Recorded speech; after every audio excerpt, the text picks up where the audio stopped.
Merry Christmas, everyone. Welcome back to Healthy, Happy, Wise, Wealthy. I have with me today Charlie McCready from in England. You're in England, right? Absolutely, Yes. yeah. Yeah, so we're a distance away. But I just want to say I hope everyone is having a beautiful day. And today we're going to talk about and try to dive into some things for some people who probably aren't having a good day at all. And so this is, in a way, it's kind of a 911 or SOS episode for those who Christmas is super, super hard. So we're going to talk about parental alienation. So this is a topic that, unfortunately, I'm part of this club and don't want to be. Charlie's been part of this club. He doesn't want to be. But Charlie has had some really helpful things that I've, watched, been following his socials for years now, and he has programs to help people who are dealing with this. And we're going to talk about what it is, because it's not widely known. But it is, for anyone who's going through it, it is too often, sometimes even life-ending. It is probably I think it's one of the most undiscovered massive traumas that we are experiencing globally. So, Charlie, can you just introduce yourself and tell us a little bit about what led you into doing the coaching and everything for people experiencing parental alienation? Absolutely. And first of all, thank you very much for having me on this podcast, Mary. And you're welcome. Thank you for the amazing work that you're doing, trying to help kind of raise awareness and educate people and give them help and support and hope. So I'm Charlie McCready. I'm a parental alienation coach. The reason I'm doing this is because I went through this firsthand. There is something I call pre-alienation. This is, I think I've coined the phrase because I'd never seen it previously kind of used. And this describes the period leading up to the point that you become more aware that alienation is actually happening. Yeah. So through a decade of what I call pre-alienation, so that's all the foundations being laid down. Then I went through 5 years of full alienation. So that was a combination of very limited contact and no contact at all with one of my kids for 2 years. But we got through that. And for so I started being able to rebuild the relationships with my children at the end of that 5-year period. So we did a lot of work very quickly. We made a lot of progress very quickly. Good. But I'm 11 years on from that, and we're still, enhancing those relationships. We're still growing. We're still healing within ourselves. I'm very fortunate. I've done a lot of that healing work very early on. But my children, it's a bit slower for them. But they're generally in a good space. And so my mission in life is basically to help as many parents as possible to understand what alienation is from the perspective of the child, because you have to see it from their eyes, and also understand as a parent what you're going through, why you're going through it, how to heal you. And this is the thing that most parents find really difficult. They're so focused on the kid, they forget how important their own healing is in being able to help the child.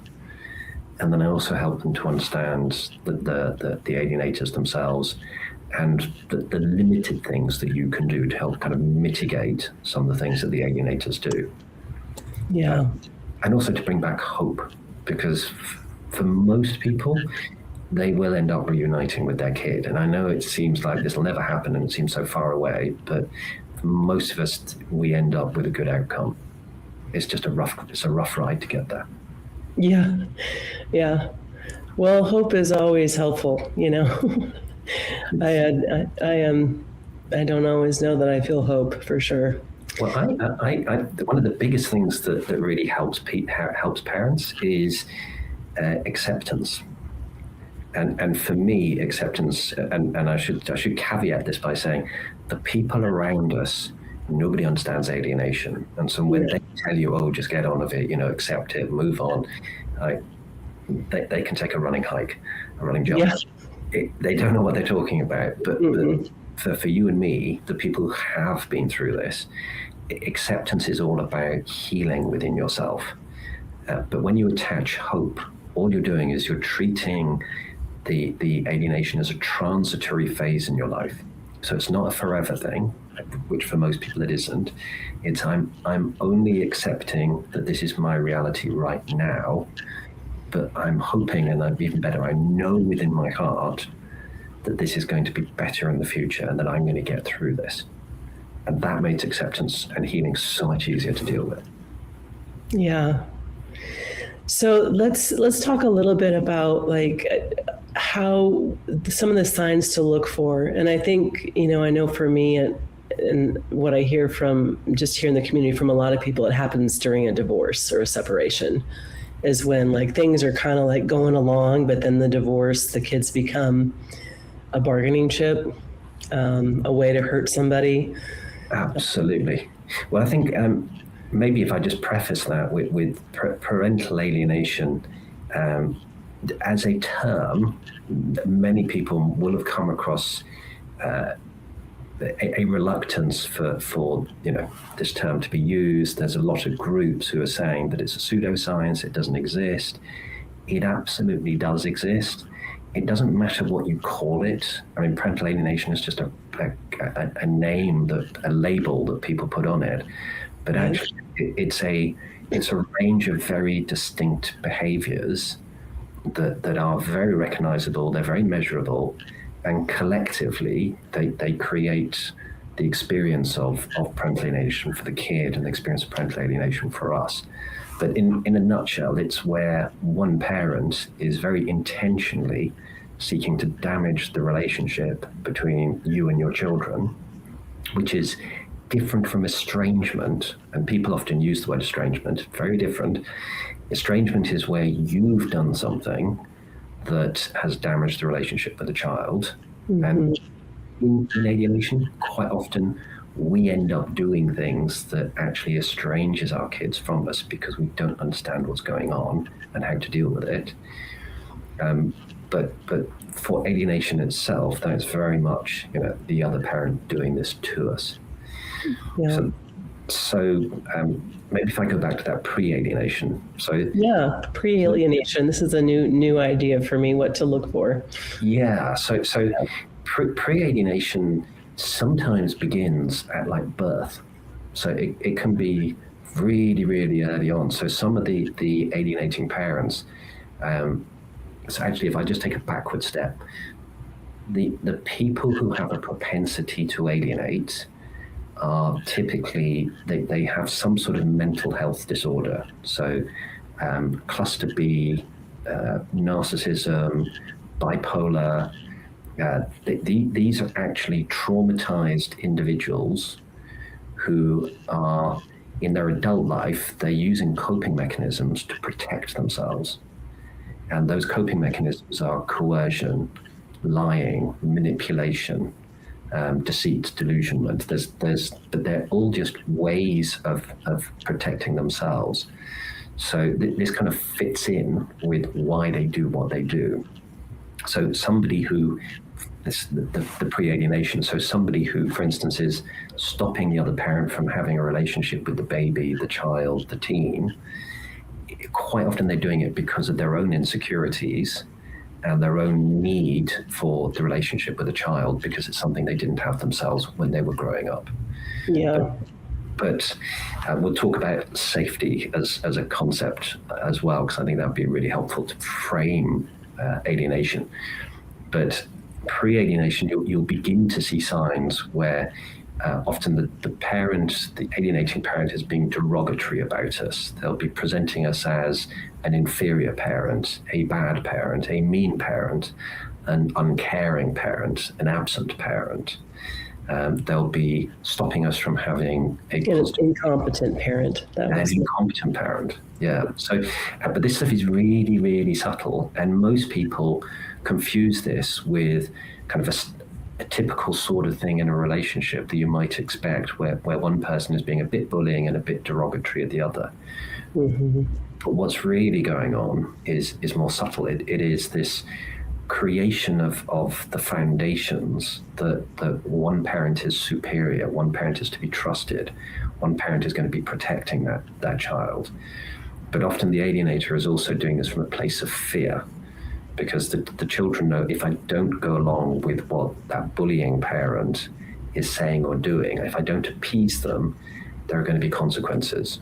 Mm-hmm. Often I can see some of those consequences as a child. I can see it in my parent who's been targeted, so the alienated parent. I can see how they're being, ridiculed and derided, and I don't want to be experiencing that. Yeah. But it basically sets a foundation for the full-on alienation, and as you say, very often, and these things always come about as catalysts. There's always something that triggers that shift from kind of pre-alienation into alienation. Sometimes it's the alienator is getting bored with us, but they don't necessarily want to come out of the relationship, so they start having affairs. But they're also trying to build a loyalty with the children, thinking, well, my marriage is coming to an end, so I'm going to make sure that everybody's aligned with me in advance of that event. So very often they're planning to exit the relationship with us. They might say they might be having other relationships already, mm-hmm. but they're planning this in advance. And I use the kind of the analogy of a volcano. So what we see often when we experience full alienation or a more prominent alienation is we see this sudden shift in the kids, but it's not sudden at all. It's been going on for a very long time. In my case, it was a decade. And that's why I use the volcano analogy, because when you live in the volcano, on the shadow of the volcano, you don't notice anything until suddenly smoke appears or it erupts. But it's been that eruption is as a result of a very long period of pressure building up. And so suddenly you'll see your kids beginning to turn against you more overtly. So they'll stop telling you about their life. They might stop speaking to you. They might just hide in their rooms. They might not want to go places with you.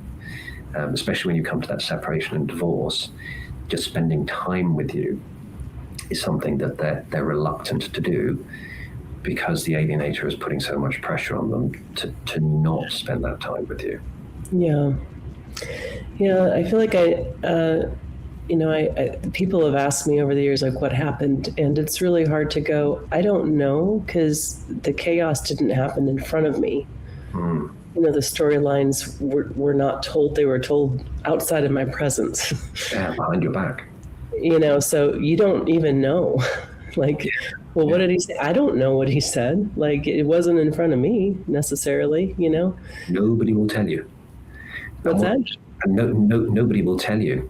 And what happens as well is that at the point in time that they're preparing for separation and then going into divorce, they also start going out to all of our friends and sometimes our family, to the schools. And this is stuff that we just don't even think of. No, we're not that minded in that way. We don't have that sort of approach. And so they're kind of pre-alienating the community around us as well. And family, community and family, and they're ruthless. And by the time we become aware of it, it's too late. People believe it, and unfortunately, people believe the first story they're told, not the second story. And when we come along and say, but none of this stuff is true, people don't believe it. It's like we sound very defensive. It's like, oh, we've obviously done it. They've already believed it. And it's very difficult to turn those opinions around again. Yeah, and we look, I know for me, probably, not stable, you're reactive, like you just got hit by a bus and you're reacting like that, like you've been in a traffic accident, which, everyone would expect you to act crazy if they saw what was going on. But this is invisible, so they don't see it. So you only look crazy or unstable, but you're reacting to a real thing. Yeah. They just can't see it. And also because nobody understands parental alienation, or very few people understand it. For most of us, we will experience the community and the friends and our family haven't got a clue, and so we look as if we're at fault. And this is one of the areas I think is particularly hard for women, because the other women around you are very critical and judgmental about, well, why aren't your kids with you? You must have done something really bad that they're with the dad rather than with you. I think women get a much harder time than men do in that respect.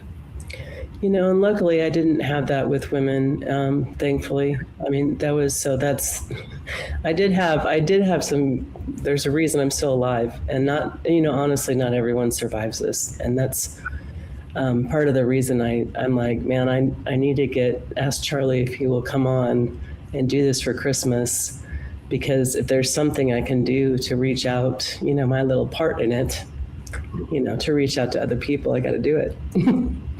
Absolutely. So that the suicide rates is much higher in people who are going through parental alienation than it is in kind of other parts of the general population.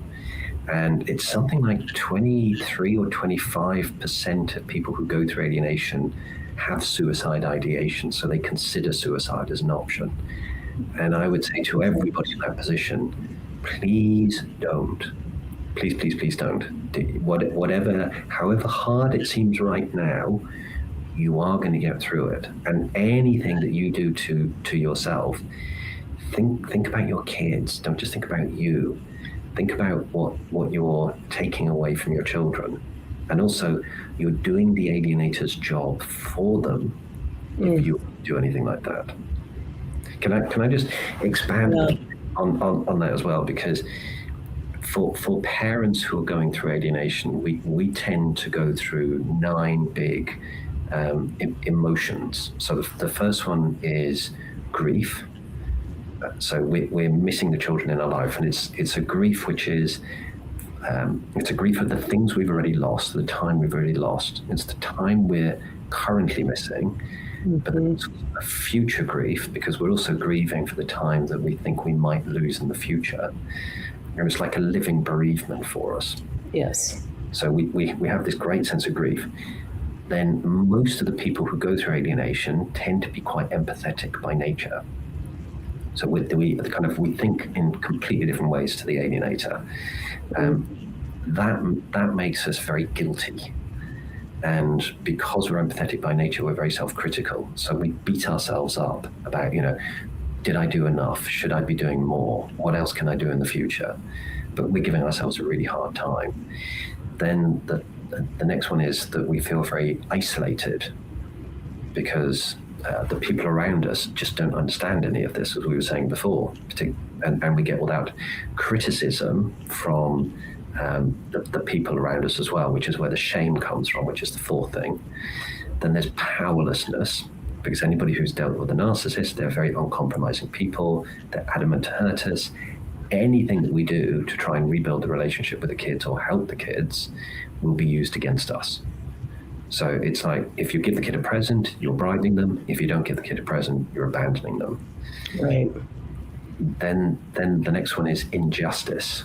So injustice is a couple of different levels. There's the injustice of the legal system, CPS, DCF, all these mechanisms that are there to protect the children don't work, because they don't understand alienation. So we feel a strong sense of nobody is able to help me and the kids. But it's also injustice within ourselves, because we feel the kids don't know me as a mom, or they don't know me as a dad. And I'm not being given the opportunity to share my experience, my values, my worldliness, all the things I thought I was going to be able to help them with and guide them with in their lives. I'm not being able to do that. So there's a great sense of injustice there. Right. Then there's anger, which is self-explanatory. Then there's anxiety and fear. I'm going to come back to anxiety in a second. But fear drives most of these other emotions, because we're in a state of perpetual fear. We're really worried. And this is where the anxiety comes in. It is quite normal for any parent going through this to be thinking lots of anxious thoughts about the kid. Is the kid safe? Are they being fed? Are they in any physical danger? Are they being, psychologically abused? Are they doing okay at school? We will have so many different things that we're anxious about. This is one of the worst things that you can do as a parent is spend your time in a state of anxiety, because your conscious mind, which is the bit that's worrying, whatever is going on in your conscious mind, you give it to your subconscious mind that has got no filter. And what's also happening, I'll come back to that in a second, what's also happening is that anything you are thinking, your subconscious mind does not differentiate between your imagination and real life. So it experiences, and you experience, the worry about your kid as if it's real. So if you're basically caught in this anxiety loop, you're going to be emotionally fatigued and drained as a result of you having these constant thoughts.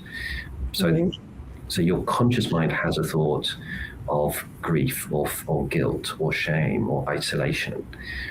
That goes down into your subconscious, because whatever you give your subconscious, it's just like a little computer. It'll work on it for you, and it's got a filter, and it goes, okay, so Mary, you want me to think about grief, guilt, fear. Give us a couple of hours, I'll get back to you. So now it's permeating your dreams. It will wake you up in your sleep. It'll disturb you while you're at work, or if you're with friends, or you're watching TV. Suddenly you're thinking about grief, guilt, fear again. And because you're thinking about grief, guilt, fear in your conscious mind, everything in your conscious mind goes into your subconscious, down for a second go. And we end up looping all the time. So if you can imagine a marathon race, the alienating parent runs the first 100 yards, and they pass you this baton, and this baton is the grief, the guilt, the fear, the injustice. And we take that and we start focusing on that, and then we get into this looping conversation. And now what's absolutely crazy is we're self-perpetuating exactly all the self-harming thoughts that the alienator wants us to have. Yes, true. Which is bonkers. But there's more, sorry. Keep going. So yeah, each of those things that we're feeling are generally related to, so it's our experience of grief, it's our unique version of grief, it's our unique version of guilt, it's our unique version of anxiety, whatever those things are. And most of those actually revert back to old past memories of us, or things that have happened to us in our past that we're basically reliving through the experience of alienation. And this all links to healing. Yeah. If you were to take an example of, I talk about triggers a lot. Triggers, parents will typically have 50 to 100 different things that trigger them. And all the trigger is something that it's making you feel unsafe. So it might be seeing another mum with a child the same age as yours, or it might be watching TV and people playing Happy Families, or it might be hearing something that reminds you of your ex. But they're all just symptoms of something much, much deeper. But we also have expectation. Sorry, take a backward step. We're empaths for a reason. We're empaths because most of us didn't receive enough love, care, and support when we were growing up. And we learned to appease the people around us so that we would keep safe. That made us people pleasers. And so we don't like conflict generally.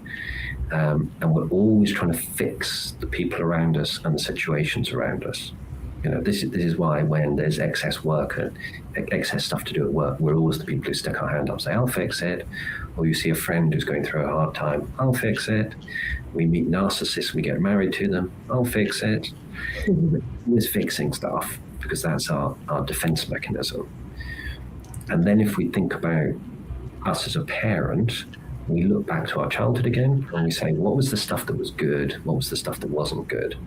The stuff that wasn't good, I'm going to make sure that my own kid doesn't go through this when they're growing up, because it's normally something that is related to our empathy. So we rejected, we didn't get enough love, care, and attention. So now we're going through alienation with our kids. So first of all, we feel really bad for our kid because we're looking at them saying, this was the last thing that I wanted to have actually happen to you. So I feel really guilty about that. And I might feel a bit grievous about that as well. But then also that child in their alienating behaviors is rejecting us.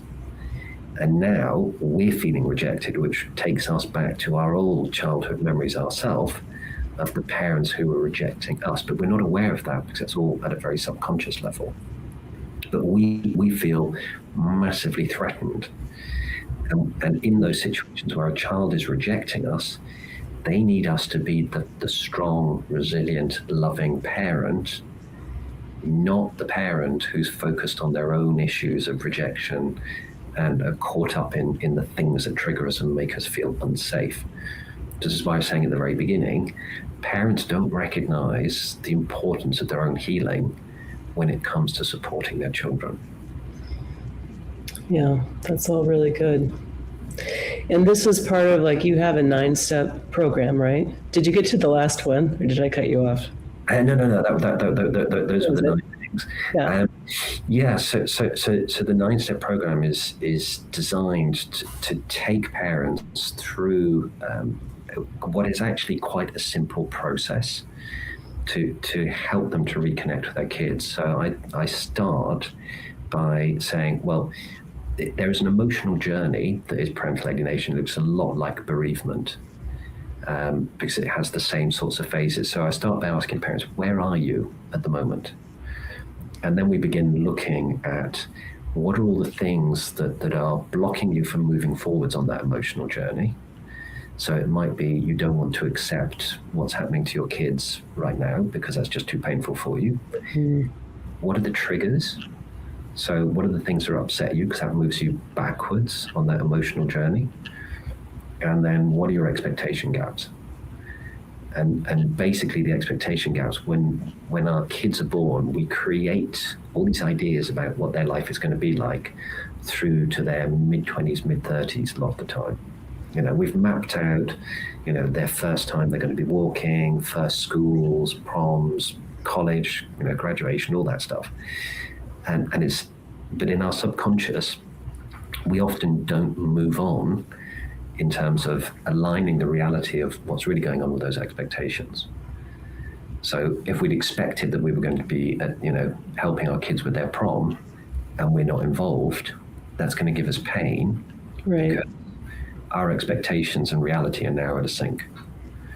So it's just mechanisms, they're mind tricks basically, to start understanding what are your pain points as a parent.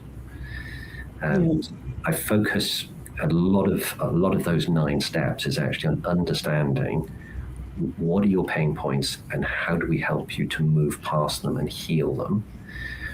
And then the rest of the focus is on what is your child going through. Because most children tend to go through very similar sorts of experiences. But there's also everybody's situation is unique. So we need to look at the dynamic nature of who are you as a parent, who's the alienator like as a parent. The alienator might have a new partner. They could also be alienating the kid. Their family might be alienating the kids. Yeah.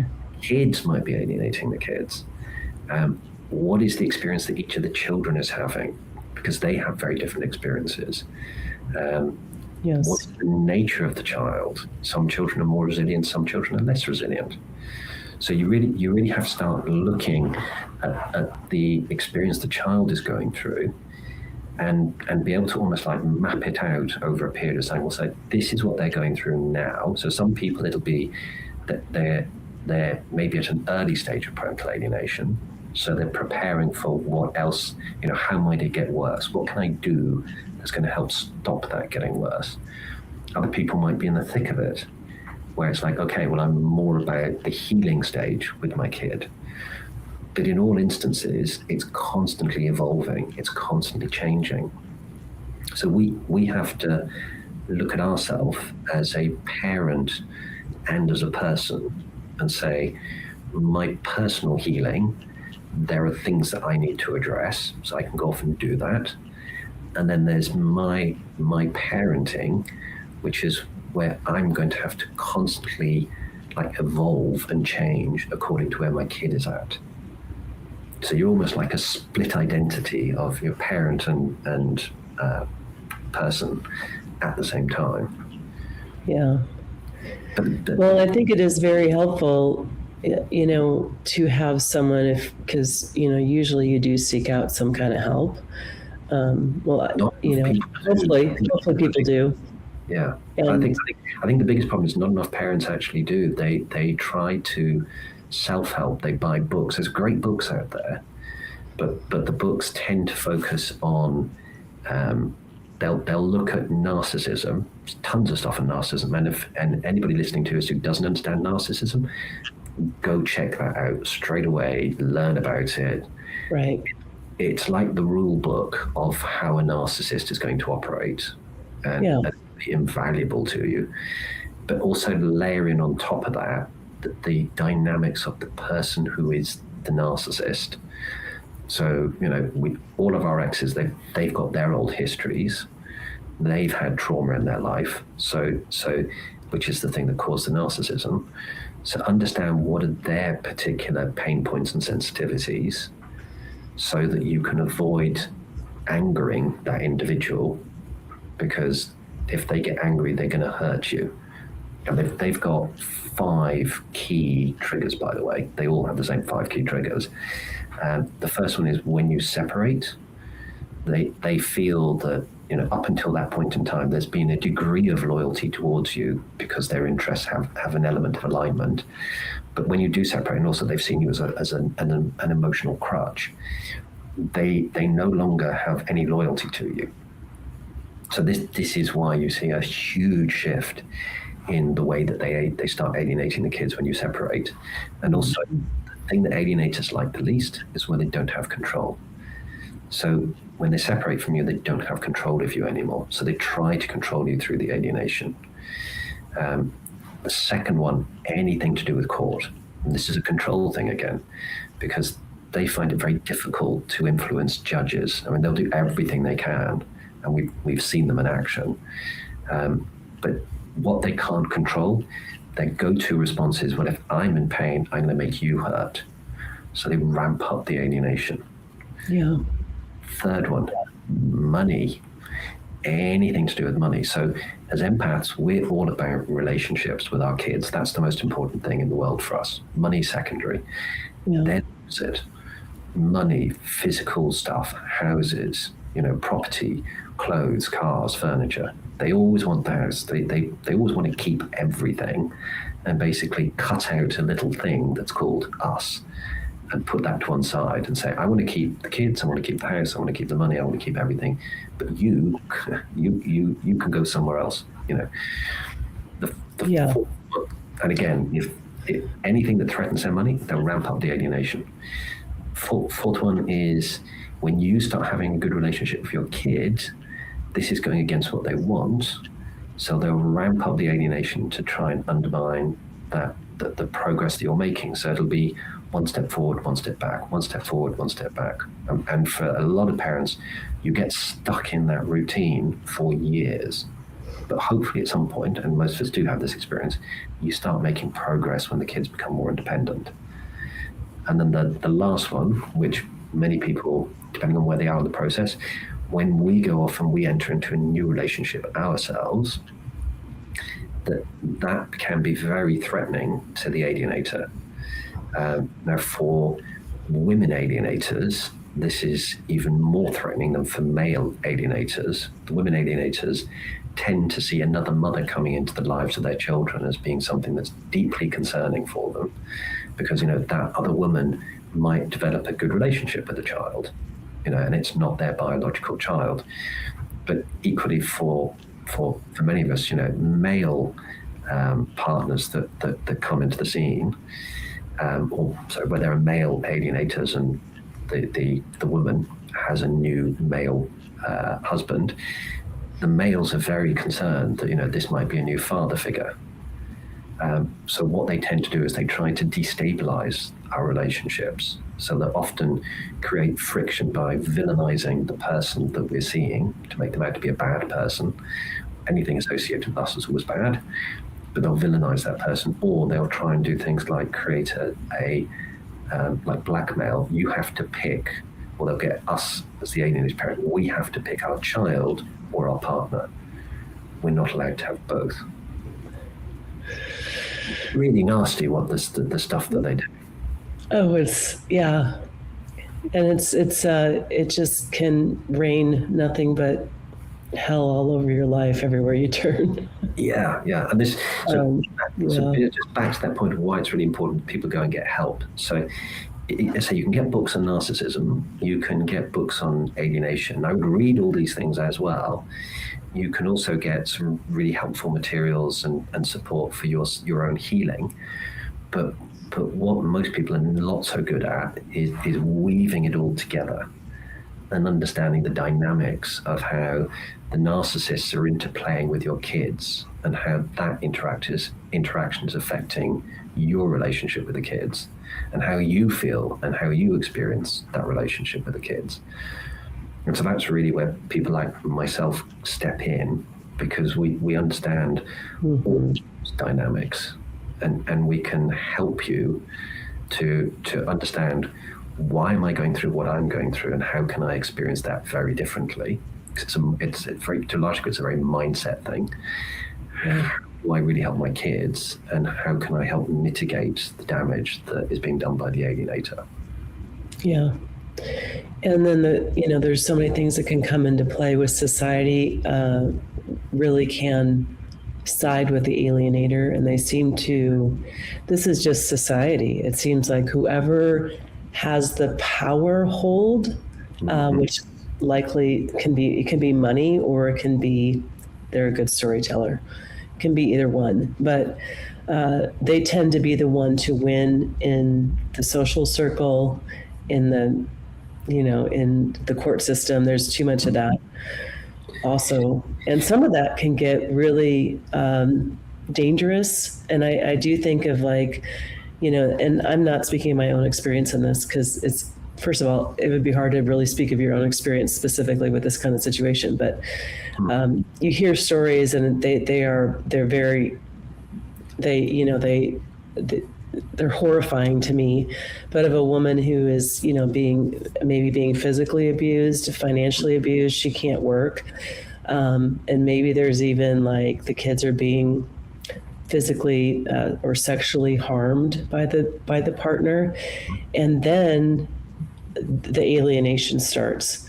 So it is so critical, I think, for society and for court systems to go, this can be a life or death situation easily for both the parent and the child if you don't get it right. Definitely. And we have to get it right. And we have to make sure as a society, we are looking at the things we have to look at to go, this has to be done right for the safety of children and parents. It has to be done right. It's also intergenerational. So the societal impact is enormous, because all of the children who are going through this trauma right now, as they grow up, they can bring a lot of that trauma with them into their own relationships, into their own parental relationships, and their relationships with their own children. And a lot of the time, what we see with trauma is that people kind of polarize in terms of the way they respond to trauma. So a lot of people, so people will become narcissistic. So I become very controlling as a mechanism to keep myself safe, or I become empathetic, which is I fix everything to keep safe. And in fact, I did talk about safety earlier. Yeah. If you want to understand alienation, one of the best ways is just to look at the lens of safety. So why people are doing the stuff they're doing, because either they feel safe or they feel unsafe. So for somebody who's narcissistic, their control mechanisms, or their coping mechanisms, the controlling, the manipulation, the lying, the deceit, the coercion, all those things, that's their coping mechanisms to keep themselves safe at a deep level. We also find these people are very immature. So they're emotionally immature, and they also act like children, so infantile, because they're basically little kids in adult bodies who are finding it very difficult to cope in the world around them. And what we see often is they just takers. They're always take. They need more in order to kind of fill a bottomless pit, a void inside of them, because these people are never actually happy. They always have to have more to kind of try and make up for basically what is an emotional deficiency, because they didn't get enough emotional support when they were young. And then you get the empaths. Well, in fact, let's just start with the kids. Then you get the kids who are being put under all this pressure by the narcissist to align with the narcissist, to appease the narcissist, to kind of keep that narcissist feeling secure. And then the kids have to put up coping mechanisms themselves. And so the coping mechanisms will be things like not speaking to us as a parent, not telling us about our lives, rejecting us, hiding in their rooms, being rude, not wanting to observe our boundaries, a sense of being unsafe with us because we've been told we're a bad parent. So all the things they're doing are coping mechanisms to keep themselves safe. And so we have to learn to look beyond the coping mechanisms and saying, okay, you're not actually rejecting me. You actually love me. You do want to have a relationship with me. And I know it's very hard to hear some of these things when we haven't seen our kids for a long time, but that's what's really going on within the child. But they're caught in this loyalty conflict, where the pressure of the loyalty conflict is greater than their desire to have a relationship with us. So they protect themselves from not having a relationship with us. Yeah. We have to know that they do want to do that. And then there's the empaths. And as I was saying, our coping mechanism is give. Keep everybody around us happy. And most of us in a family situation with a narcissist, we're like regulators in that household. We're always trying to keep them on an even keel. We try to provide a buffer between them and the kids. We're just trying to keep everything smooth. But from our perspective, we become quite defenseless, because when your coping mechanism is give, and the other person's coping mechanism is take, but they're a bottomless pit, whatever you try to do in terms of giving or fixing is never enough. And most of us get to a point, which is a lot of the time we are the people who eventually seek divorce, because we can't take it anymore, where we're perpetually compromising ourselves in order to satisfy these narcissistic needs. Yeah. I use the terminology of true north. Like, you think, they're obviously, you fall in love and marry them and start having kids. So they present as pretty great. And then over time, you're like, what's the true north? And I think true north to me means their true north is, I have to have a constant source of praise. I have to be praised constantly, or I have to constantly have attention of some kind. And so for some people, it can be, I need to have all control of money, and that's their true north. Some of them it might be sex, and that's their true north.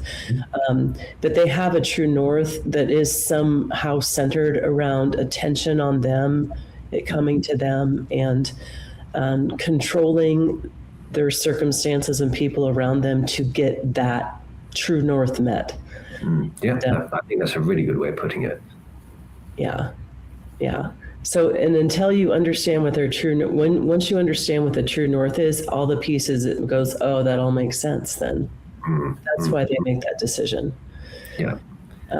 This is why, like, if pity is a true north, then they don't care if the kids suffer. They don't care. And I think that's one of the hardest things for an empath to understand, is because the way that we think is the polar opposite to how a narcissist thinks. And we literally can't comprehend why they're doing the stuff they're doing. And our very nature is to try and entreat them to be, sensible, to be sympathetic to the needs of the children. And they just don't have any of it. They will not compromise. I mean, they can fake it. That's the one thing in society. They can appear to be caring, And then the love bombing, I think, is can be part of it. If there's they just tell everyone they're in the best, and they're gonna say that they're the ones who has the best interest of the kids, and they're the ones who are doing X, Y, and Z, and I'm always doing all these good things. And they're going to make sure that, and then the projection, so they will project whatever they are onto you, the negative traits. So projection is the best truth. It's a truth serum. It is. Whatever is being projected on the other parent or the other person is they're telling the truth about who they know they are. Yeah, well, they're basically telling you what they're up to. All the things they're accusing you of doing is the stuff that it's like they're quite remarkable in this regard. If they're accusing you of having an affair, that's because they're sleeping with somebody. If they're accusing you of hiding money, they're hiding money, and it's really helpful. But unfortunately, most of us learn this too late. But it's really helpful once you realize that all the things you're being accused of is the very thing they're doing. So go try to root out what they're actually doing. Yeah.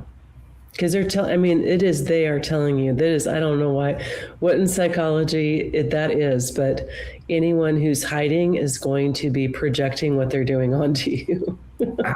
Absolutely. I mean, again, this is where the books on narcissism are really helpful, because it gives you such an advantage, or it gives you not an advantage, but it gives you a much better level of understanding about who you're dealing with. But I would also say with narcissists, be really careful about what I call prodding the bear. Because if you do something to hurt a narcissist, and this is why the 5 triggers were so important, if you do something to hurt a narcissist, they will do stuff back to you to try and hurt you. So a lot of the time you need to be careful about how you tackle narcissists. You want to be firm, but you want to be fair. A lot of the time, having as limited contact with them as possible is much the best thing. But they're also used to you being a certain person in the relationship. And a lot of the time, we've been way too compromising. And what we have to learn as empaths is to basically be much stronger, more resilient, start rebuilding our self-confidence once more, our sense of self-worth, and stop fixing stuff. Because one of the things that is our Achilles heel is seeing our kids in a position of discomfort, because we feel scared basically when we see our kids being uncomfortable, because that's our coping mechanism. If I go fix it, everything will be all right again. So we have to learn with an alienated kid, okay, this is an acceptable, although we don't want it to be acceptable, this is how it is right now. My kid is going through this right now. It's not actually about me. It's about their experience. And what we're doing all the time is we take a kid who's rejecting us. So I use this analogy. As a parent, we should be focused 100% on our kid. So if our kid is there in their universe, there's 2 universes, us and the kid. We need to be focused on what do they need from me at this point in time. I don't care about them. I'll look beyond their coping mechanisms. I understand what they're experiencing. So I'm going to give them the love, the care, the support that they need in this moment. But what tends to happen, instead of us being able to focus 100% on the kid, is the kids do things that trigger us. And these old insecurities and vulnerabilities that we have from our past get brought to life again. And we put our old insecurities around what's going on with the kid. So empaths, because we got rejected to some degree. And now we're bringing our old rejection into the present with the kid rejecting us. And we're tying those 2 things together. They don't fit together. So in our healing, we have to learn to deal with our insecurities, let all those things go. When we can, now we can focus. We can really focus 100% on the kid, because we're not getting triggered. We're not getting upset. We're no longer associating the child's behavior with us as a person, because those things they're not actually linked. Yeah. And I certainly would say for anyone who's experiencing this to have the support of someone who's a trauma-informed therapist or working with someone like you, Charlie, that really understands it. Or do the two together. So a lot of the time, I'm a coach, so I'm not a qualified trauma therapist. Okay.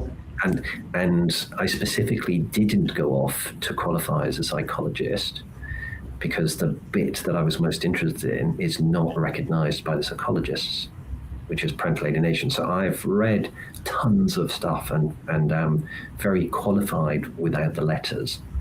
But what I would encourage people to do is work with people who do have, who are very good at trauma, but, and this is the but, a lot of the time those therapists don't understand alienation. And this is the gap, because they're trying to heal a more generalized trauma as opposed to something that is very specific to alienation, which is the stuff that I can help with. So it's very complementary having both parties work together. When people are saying, oh, I'm in therapy, should I stop the therapy? I will say, no, keep it going. Yeah. Work with me on the stuff that I'm expert in, work with them on the stuff they're expert in. Yeah. Well, and I can say the stuff that you experience when you're going through this is possibly more traumatizing, the reactions you get from family and friends or, people that you're trying to, because you need help. Yeah. But then the advice they come back with is so not helpful and a little bit arrogant, but they're trying. So good people are trying, and then there's other people that come back with advice that aren't trying. And this is I do want to talk, because one of my experiences was that while I was going through this, such the target, and this is like a smear campaign, whole community, whole family, I'm the target, right, of a massive smear campaign that I don't understand, because I'm not even being told what people are being told about me. So I don't even know what to say, because I don't even know what's being said. But so I was trying to find new community, right? Mm-hmm. And in doing so, wounded people will come to you as a friend because they know they can throw their crap at you and you're already a target. So then it escalates. And I had that happen. And thankfully I had a couple of super stable friends who work with extreme people who've been extremely, in extreme situations.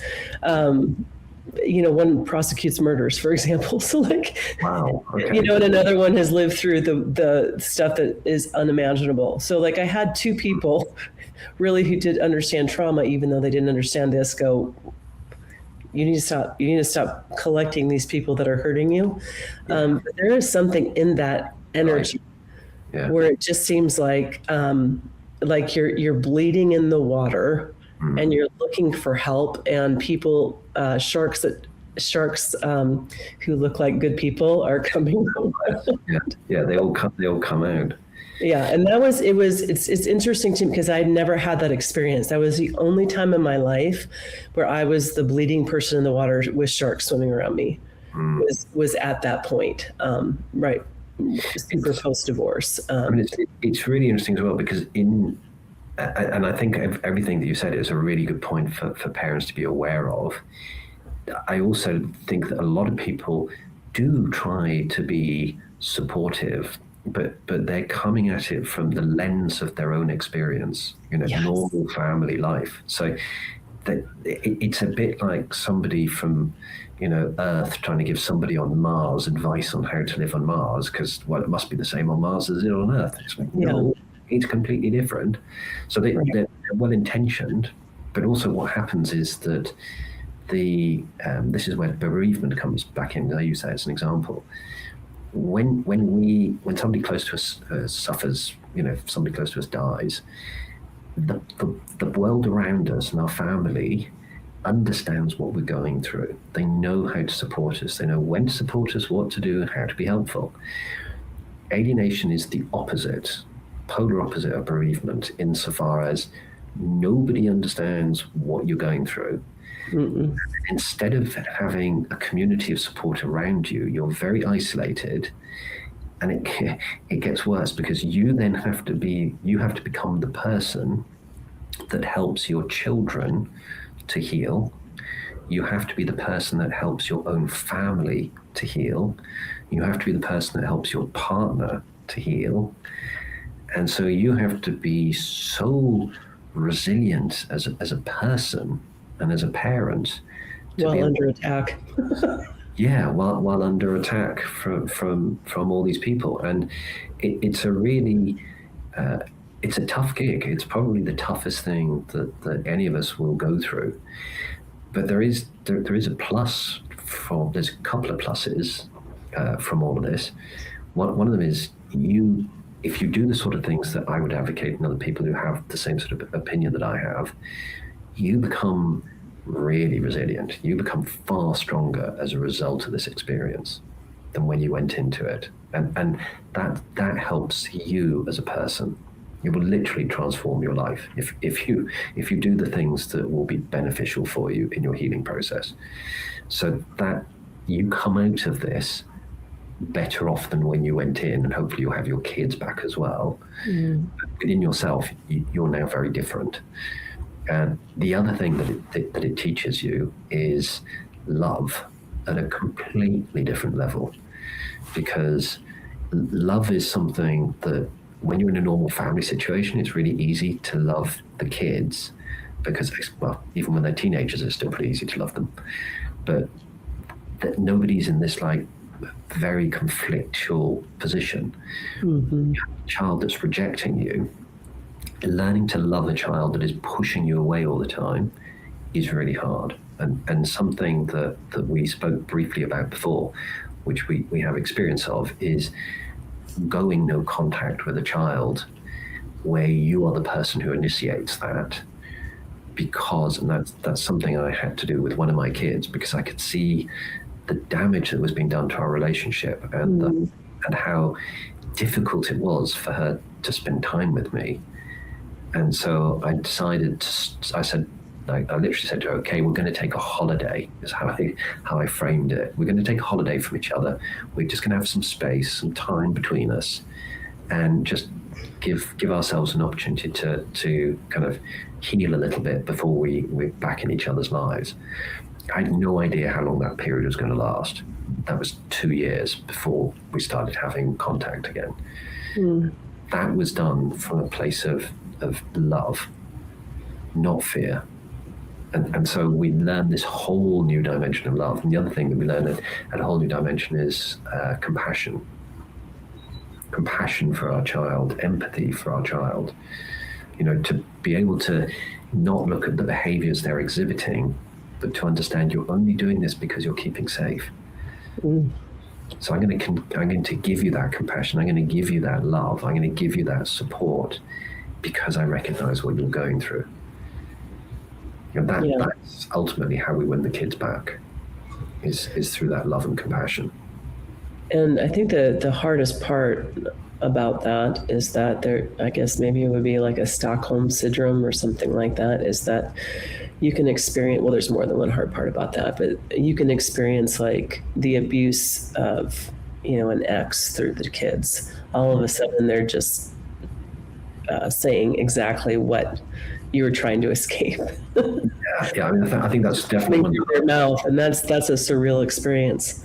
Yeah, it's called enmeshment, and so that's basically where they start parroting what they've adopted, the perspective of that parent, their worldly view, that parent's ideas about you, how they think about you, and they start using their own terminology. And you often see this with really young kids as well, that sub 10 years old, just acting like a mini version of the parent who's alienating them. And it's very distressing for us because we've been traumatized already by the alienating parent, and now we're getting re-traumatized, or additionally further traumatized by our kid acting as that person. And also the kids are encouraged to psychologically abuse us as well. Which can cause all kinds of, talk about they could develop the cluster B, Yeah, and from that. Like it is so damaging. And this is in part why it's like, if in society, if there's a way to step in as this is happening, it could prevent so much stuff. And it's hard to recognize, I think, but it's all treatable. I mean, there's been I don't know if there's been a rise in narcissism. Some of the statistics would indicate that there has been a rise in narcissism. I'm just think maybe it's becoming more understood. But yeah, in the trauma, it can be treated. The problem is that the narcissists don't go off and get the treatment because they don't want to face the trauma, which is why they're doing the very actions that they're doing. Yeah. It just seems like it's been said that they're not treatable because of how it is, but which is EMDR works really well with narcissists. What's that? EMDR. So it's like a tapping association. Well, I was going to recommend EMDR too, just for that's one of the things I did. And I was thinking, like if you're going to get counseling when you're going through stuff, I have recommended to people to seek a counselor who can do EMDR. Mm-hmm. And part of that is just because some experience, I just feel like I've wasted money with people who aren't helpful. But if they do MDR, the EMDR does the work. But you're saying EMDR actually helps narcissism? Yeah. So there are people who work in this stuff called attachment theory, which is incredibly good at really diagnosing what's really going on in people's behaviors and how it fits back to childhood experiences. And they talk about EMDR being very effective. Something else, God, there's so much we can talk about, Mary. Something else that is often associated with alienation is diagnosis of autism and ADHD. And this is not genuine autism. This is the child's reactions, coping mechanisms of dealing with parental alienation. And we also see other things like children acting in a very infantile way, literally regressing with their mental age as a mechanism to have to kind of move away from having any responsibilities and acting more childlike so they don't have to deal with the pressures that are being put upon them. Because a lot of the stuff that alienators do, because it is a loyalty conflict, they do things like they give them false choices. So they'll say to the child, you decide if you're going to go and see your mum, today or tomorrow, or you decide if you're going to respond to a text or a letter or an email, or you decide if you're going to accept that present. And what they're doing is that's coercion and it's psychological abuse, because the child shouldn't be having to make these decisions, but instead what the parents are doing is they're giving them that authority, but they're not giving them actual choice. So I call it false choice, because they don't have options. It's like, well, you decide if you're going to see your mum or not. Well, the child knows that the answer has got to be, well, I'm not going to see my mum because that's going to upset my dad. And then it legitimizes the father or the alienator to turn around to you and the courts and everybody else and say, well, I asked them and I gave them the choice and they said they don't want to go and see you and I can't force them. And there's so many different ways that they manipulate the kids. Yeah. And it's we know all of them. We have the rule book.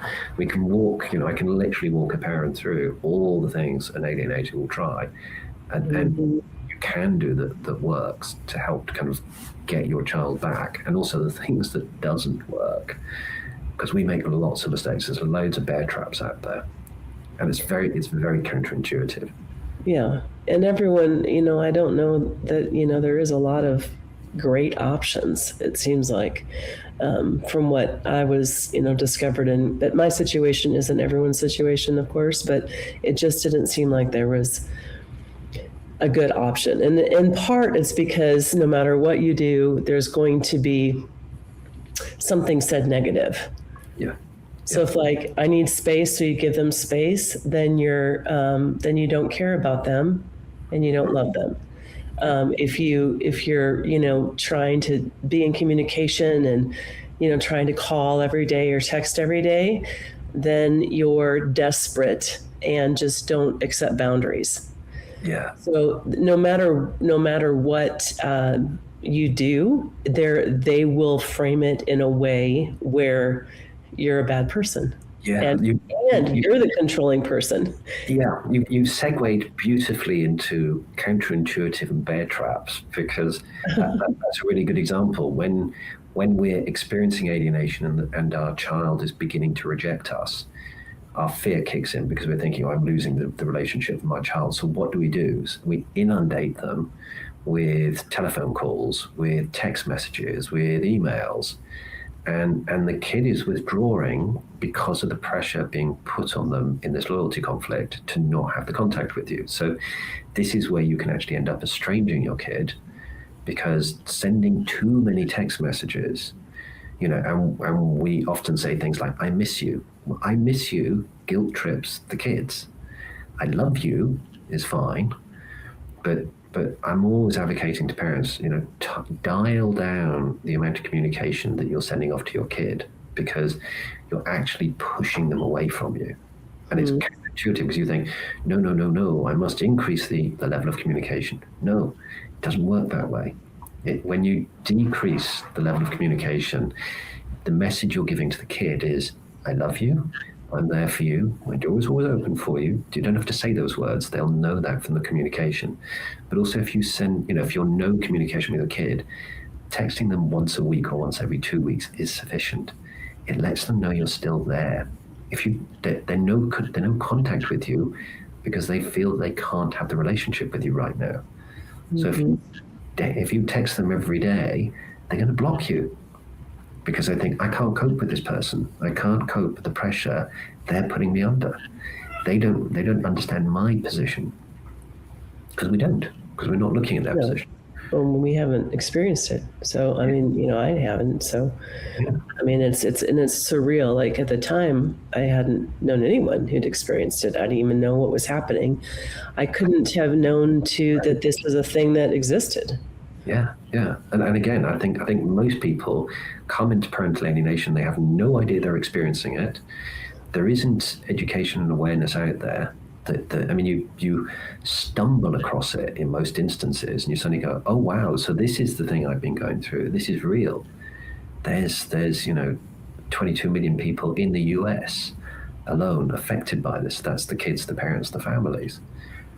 It's 6 to 8% of the populations of most Western countries. And it's exactly the same experience in Australia and Europe as it is in the US, Canada. It's the same stuff everywhere, India, the Arab states. And I help parents all over the world through Zoom, because it's the same stuff. The legal systems are slightly different, and they're completely ineffective everywhere. Well, there's a couple of places that are a little bit better, but generally speaking, they're very ineffective. And that's part of the challenge. We feel very isolated and alone to deal with this by ourselves, which is why it's so important to have the tools to have every means possible available to us to help our kids to heal and reconnect with them. Yeah, it is, man. There's so much to it. And, also the thing about this that I just feel like the society in general might help with understanding is that when you're being psychological, like as an adult, right? So this does fall in the realm of psychological abuse. Yeah. And like, you're not yourself. Like, and I almost would love to see some studies, maybe if there's any been done, but like, I'm like, your brain doesn't work right. Like, your brain doesn't work the same.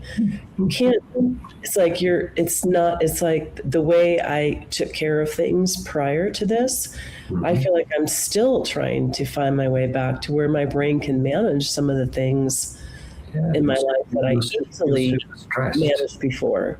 Yeah. This is why your own healing is so important, because you reach a point where you're very vulnerable, you're very self-doubting, your confidence has been shot to hell, your self-worthiness is very low as well, and your coping mechanisms are all about fix, and you're finding I can't fix stuff, and so your empathetic nature is actually working against you in your healing process, because the focus is outside of you, inside of you. Yeah. And what you need to be working on is your self-confidence. Letting go of self-doubt, rebuilding your self-worth. That is the stuff that will help you with your kids. And letting go of fear, because your kids need you to be the strong, resilient parent. They need you to be a parent. And what we end up being is very needy individuals who are scared. Because the power all transfers to the kid, and the kid loses a parent, and we have to get back to being confident. And this is why this hope is so important. Know in your heart that you're going to reunite with your kid. It doesn't matter how long it's going to take. Sometimes it can be a very long period. Know in your heart you're going to reunite with them, because you think differently, you act differently when you've got that mindset. If you're coming from a place of fear, your relationship with your child will constantly be strained. And the person who's doing that, this is the counterintuitive, absolutely crazy stuff. The person who's doing that is you. It's us. We are creating the problem at that point in time. Yeah. Well, I think with me, I had been on a healing journey for a very long time. So it's like before the worst of it went, but it kept escalating. So, I had done some, detox for the physical. I had Lyme's disease and then, all the different things with that. And then there was emotional components to that. So doing all that healing work, and then, kind of starting a creative career out of that. And just the thought of everyone's going to be so excited. But then it turned into, nope, everyone is not going to be excited. It's just like, you think after supporting your family for so long, they're going to just have this joy come back to you, that you do, that, that's not what it was. And then I did hire someone, kind of post-divorce to come in and really just do a complete reset, which was very effective. But then the full alienation happened after that, right? So it's like I had been very proactive in healing work. Yeah. And it didn't I don't know how you say it, didn't fix it, didn't stop it. Yeah. But it's the engine kept rolling. It's a lifetime mission that we're on, the healing. Right. I think I did a huge amount of healing work early on, but I'm still working on stuff. I use my kids as my teacher. I use everybody, because basically everybody around you in this world is just reflecting back to you how you're experiencing the world. And so when your kids say something that is triggering for you, or you feel bad about your kids, that's a little indicator to us to say, okay, there's something that I'm still feeling a bit insecure and vulnerable about. Right, I need to go off and fix that. And then it's becoming an issue for us. So we should be thankful in many ways when our kids help us to understand, okay, that's something that I need to address on my healing journey. Or people around us, family, if any time we feel sensitive or insecure, that's a little tap on the shoulder saying, there you go, there's another one, go off and fix that one. And it's like we'll be doing that for the rest of our lives. And I do think it's also real critical to go, you don't have to take everyone's advice. No. For how to heal, because most of it's going to be kind of bad advice. And a lot of it is down to their own personal experience rather than something that works for a much broader audience. Yeah. And I am really curious on your opinion. So let's like step outside to that next circle of people who are in family members or community or a counselor, someone in the, the religious circle, anyone in the community that they see someone and it's like,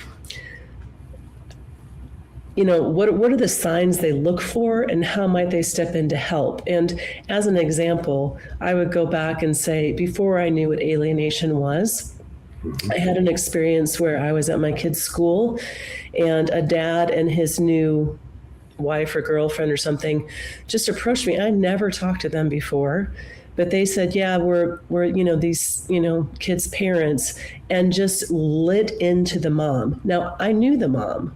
Mm-hmm. And it was an interesting thing about, and the new woman was going, and she's crazy, like that. I mean, and really, it was a very animated about how crazy the mom was.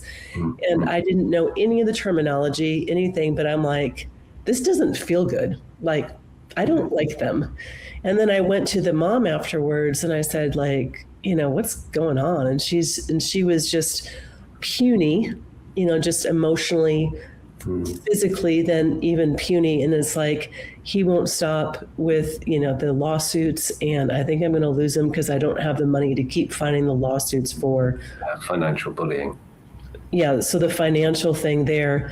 And this was it was a Christian school. So this stuff, it doesn't, like, you being in a religious institution or in a religion does not prevent it. Sometimes it can make it harder for people to even see it, which is very frustrating to me.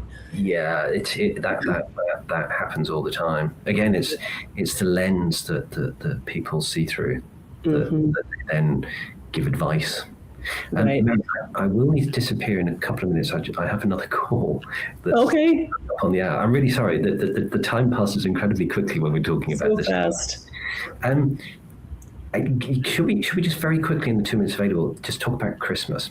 Because let's do it. This is something this is the hardest time of year for many parents, and especially for parents who are going through this. If it's their first Christmas without having your child.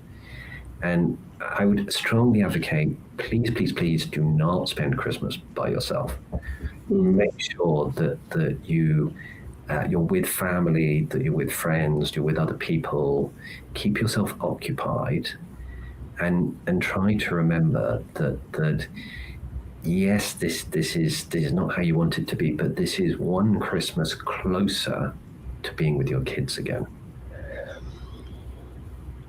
Yeah, that's beautiful. Yeah. And it is such a hard time, such a hard day. It is. And part of the problem is we make too big a thing of it. We do. We make too big a thing of birthdays. We make too big a thing of Thanksgiving. We make too big a thing of Christmas. It's another day. It's just a day. And for the alienators, they always want to control those days. So they will go out of their way to make it impossible for you to have the kids on those days. Yeah. And yes. With love, give your kids the peace. Give, a lot of the time, yes, always fight for your kids, but also be careful so that you don't do things that causes more problem for the kids. Because sometimes when you're fighting for those special days, you're actually ramping up the pressure and you're doing the thing that's going to be worst for the kids. So with love in your heart, give them some space. Allow them to not have to see you, if that's going to be better for them. And try and see it that way rather than I'm losing out. And this is unfair. And this is not right. This is, as I said, you learn a lot about love. Yeah. By going through this experience. Yeah, for sure. Well, and we are sending love to anyone who is in the thick of it, in the beginning of it, in the confused state of it, or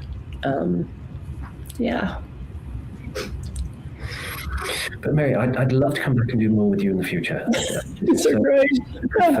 For parents, I'd love to help. But apologies, I do need to book because I have another call that I need to jump onto. But for all parents out there, I hope you can get through this period knowing that this is all going to be okay.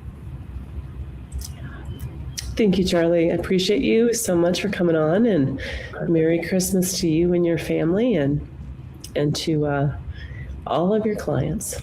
So, yes, and to everybody out there who's going through this. Yeah, for sure. All right. Thank you, Charlie.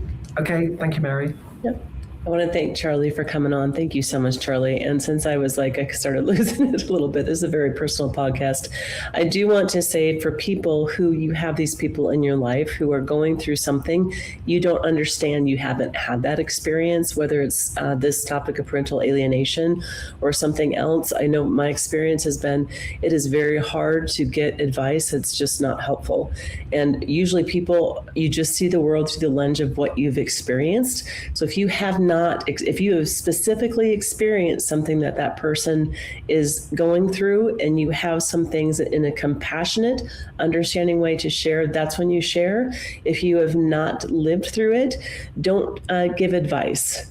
And saying things like "Have you forgiven?" in the Christian community, I just feel like no one should say that anymore, because you're not understanding the totality of the nervous system and what goes on in the nervous system, and even the brain function that can go down from that, and all the different things. Like, people will forget memories even for 20 years. How would they don't even remember what they're supposed to be forgiving. So there's different things that people are saying that actually cause a lot more harm than help. Just get over it, just get through it. Well, at least you have some kids. Well, have you ever thought of, like, it's not helpful. What is helpful, and it's very helpful, is your presence. So in this season of presence with a T, presence with the CE at the end, just being available, being an active listener, which means things like you're hearing it and like you're thinking, that's not something, I just can't even quite understand that, but that sounds awful. Should we make cookies? I don't know. But not all the time will someone, have the energy to engage with people, but they do need people. People living through hard things need people around them, and just the whole action of presence, and compassionate listening, which means you're not going to have an answer, but your availability and your willingness to be in their life will be what they need. So Merry Christmas. And I know this is not, for some people, it's a beautiful Christmas, some is a struggle, but just want you to know you are seen, and hopefully someone is listening to and hearing you. So, all right, see you next time. Did you like that? You can watch more episodes here, subscribe over here. We actually have new episodes with awesome guests every Thursday, so check back in. Is that all?